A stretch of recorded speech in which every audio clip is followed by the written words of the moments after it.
I'm Gary Strigler, and anyone who knows me knows that I absolutely love trim. What I want to share today is a trick that I learned several years ago.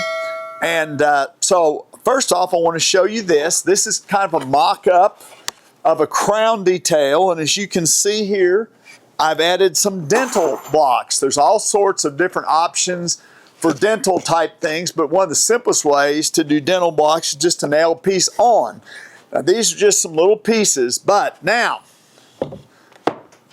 here's an option that I really love. I'm just going to tack these on here real quick because I just want to show the contrast.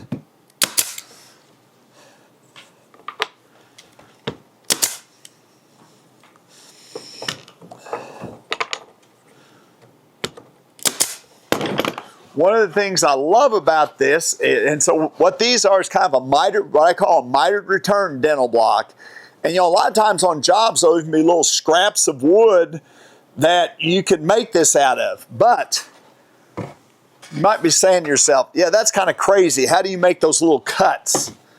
Like, this is the basis of it. It's a little piece of molding that's cut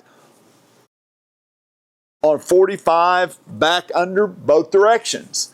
What I want to share with you now is a jig that I use to safely make this cut. Now, about 6 months ago, I was very honored to be asked by Fine Home Building to do an online course on some essential job site tools. That is going to be coming out sometime late in the month of December of 2025. So this is kind of the little jig that I'm going to share is one of the things that is on that course, those courses. So first of all, I'm hoping that you're going to enjoy seeing this jig. You're going to realize that you can use that jig to cut small pieces safely. And I hope you'll consider going to courses. I believe it's courses at Fine Home Building. No, wait, let me get it again. Courses.finehomebuilding.com. Now, the other thing is, I'm sure that you're probably way better at finding things online than I am, so hopefully that'll get you close enough. Anyway, that's a little bit of a shameless plug. Now, let's go over here to where this jig is and see how we can make not only this piece, but the return pieces safely. So this is the jig that I was telling you about. Now, right now, I've just got it clamped on, but if you're going to use it quite a bit, you might want to run a couple screws through the back of the fence of your saw. It's just a piece of plywood, 3/4 plywood, attached to a kind of a bed piece. But what it is doing is it's creating a zero clearance fence and bed so little pieces don't go flying around. Plus, because there's one saw kerf at this angle, one at this angle, one here, if I align it up with those saw kerfs, I'm going to know exactly where I'm cutting each time. Now, there is one thing that's key. On this side of the saw, there's a little lever, and I think just about every miter saw has this, that when I flip it down, it's going to limit how far this goes down. Let me spin this around, because I don't want to cut all the way through my jig. So see, it's stopping it right there, and I've got this locked in, or I'm going to lock it in. So that gives me the cut that I want. Now, again, it would be better if I didn't have this clamped on, but since we're only cutting a few pieces, I've just thrown a clamp on it. The first thing I'm going to do, and by the way, there is going to be some waste on this because there's just a certain size piece that I won't cut anything any smaller. First thing I'm going to do is I'm going to take this block and I'm going to cut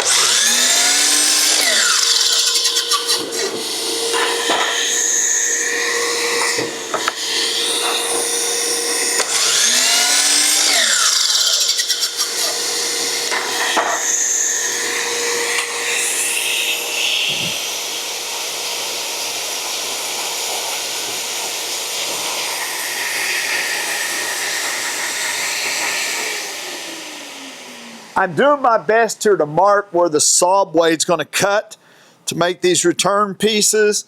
So basically we're wanting to cut right at that shortest point, and that's going to be easy to do because I know where the blade's going to cut. Okay, so that's the one piece. Now I'm just going to cut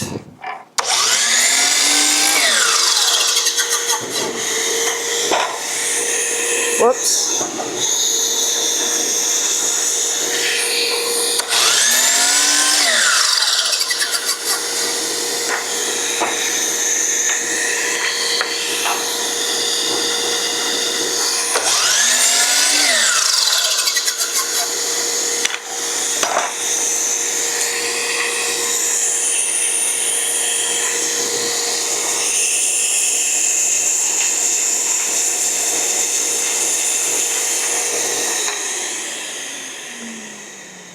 So I've made a mark on the bed, and I actually cut the one I probably don't want to use first.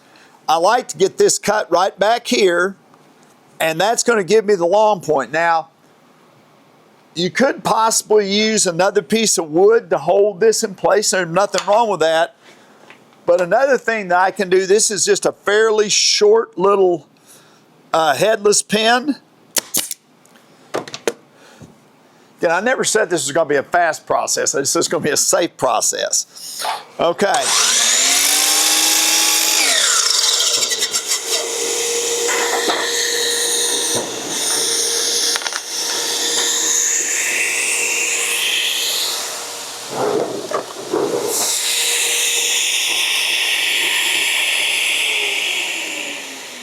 So I just wiggle that back and forth a few times, and now I've got that little piece that's going to make that dental block.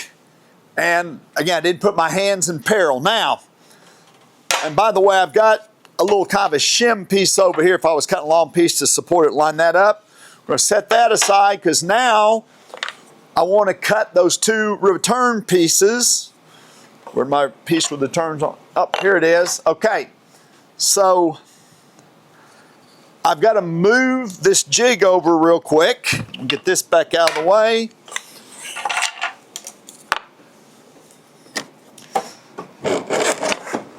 And that's going to slide it over so that it lines up with, all right, there we go. Tighten it back down. Okay, now, again, I'm wanting to cut right here. I can visualize that by putting it, this saw curve shows me right where I'm going to cut.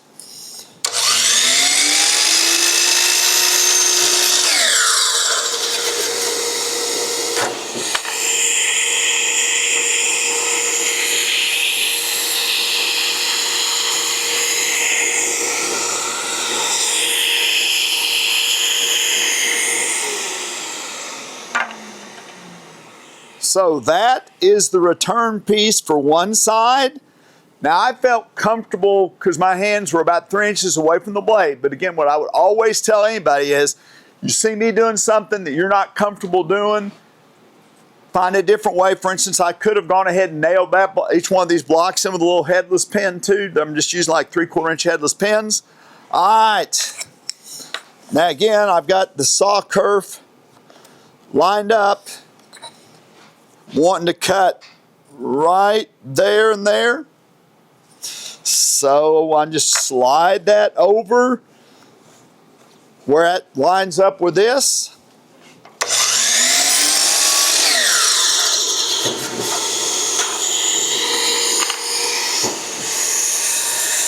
So now I've got the pieces I need. I'm just going to grab some glue real quick.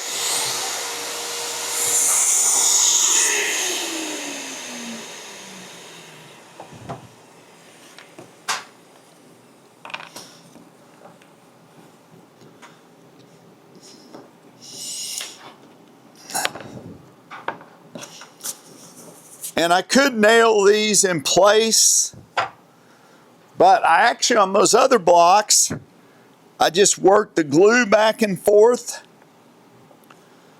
for a minute or two, and there I've got the piece. Again, you probably don't want to like do this around your whole living room, but for something that you really want to make an impact, like if you were to see my mantle, my main mantle in my house, I did a trick like this because I just love seeing those outside corners of the molding. I do want to say that the moldings I'm using here from Windsor One, great molding company with really stable products, nice clean profiles. But anyway, again, I love this detail because I really get to show off the beauty of the profile of the trim.